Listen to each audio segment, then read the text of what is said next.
Le 16 février dernier, à Addis Abeba, s'est tenue une réunion générale de l'ensemble des membres de l'Union africaine et il y a eu un vote historique, un moment extraordinaire. L'Afrique s'est saisie d'un pan de l'histoire de l'humanité et j'ai envie de dire en particulier d'un pan de l'histoire de l'humanité qui la concerne au premier chef. Un vote est intervenu qui qualifie l'esclavage et la colonisation de crimes contre l'humanité. Et je voudrais m'adresser à mes confrères des médias sur le continent.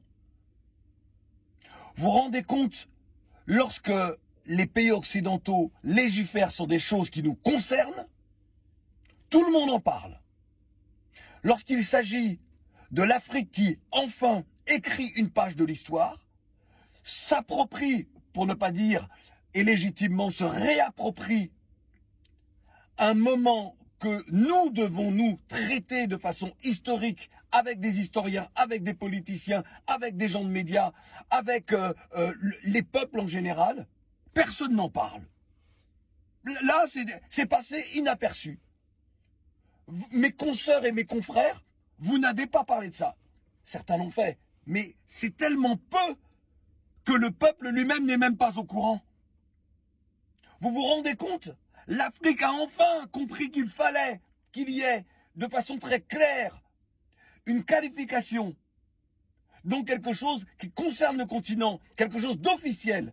L'esclavage, la déportation des Africains donc, et la colonisation sont des crimes contre l'humanité. Ça, c'est mon combat depuis 25 ans. Moi, j'étais heureux, ému, aux larmes, à ce moment-là. Merci le Togo, puisque c'est le ministre Robert Dussey, ministre des Affaires étrangères, qui était à la tribune, parce qu'ils ont mené ce combat-là. Mais parce que tout le monde était d'accord. Et vous, médias, vous n'en parlez pas. Mais ça aurait dû être des moments de débat extraordinaires. Extraordinaires.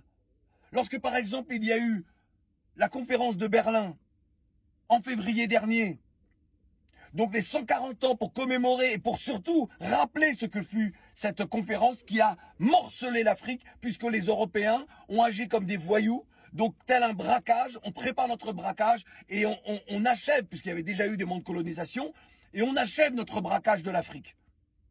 Personne n'en a parlé. Après, vous venez me parler de souveraineté monétaire, de souveraineté militaire. Mais vous pensez que vraiment l'argent achète la souveraineté? Même si je suis évidemment pour sortir des monnaies coloniales, il n'y a même pas de débat là-dessus. Mais vous pensez que c'est l'argent qui achète la dignité? C'est pas l'argent qui achète la dignité, c'est notre capacité à dire, à être et à faire. Incroyable. Franchement, moi ça m'a sidéré. J'ai pris mon temps, j'ai regardé, j'ai attendu. Je n'ai rien vu. Nous sommes le 29 mars. Vous vous rendez compte? Personne n'en parle. Ça aurait dû être historique. Ça aurait dû faire l'ouverture des journaux télévisés. Ça aurait dû être débattu dans des émissions de talk-show à la radio, à la télévision. Dire enfin, l'Afrique écrit l'histoire. Elle ne laisse pas les autres dire.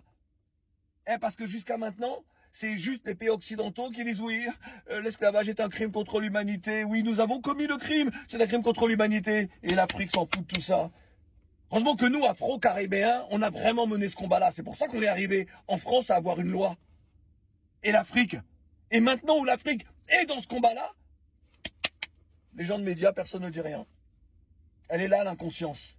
Donc le jour où vous voudrez parler vraiment de panafricanisme, d'Africains progressistes, d'envie de développer notre continent, d'envie de changer l'éducation pour les populations, pour les jeunes en particulier, vous viendrez me voir. En attendant, moi, là, je vois beaucoup d'inconscience, beaucoup d'inconséquences, et les engagements des uns et des autres, c'est souvent du blabla, mais on n'ose pas parce qu'on a peur pour sa carrière, on a peur de ce qu'on va dire de nous, on a peur pour notre image, on a peur de notre ombre en réalité.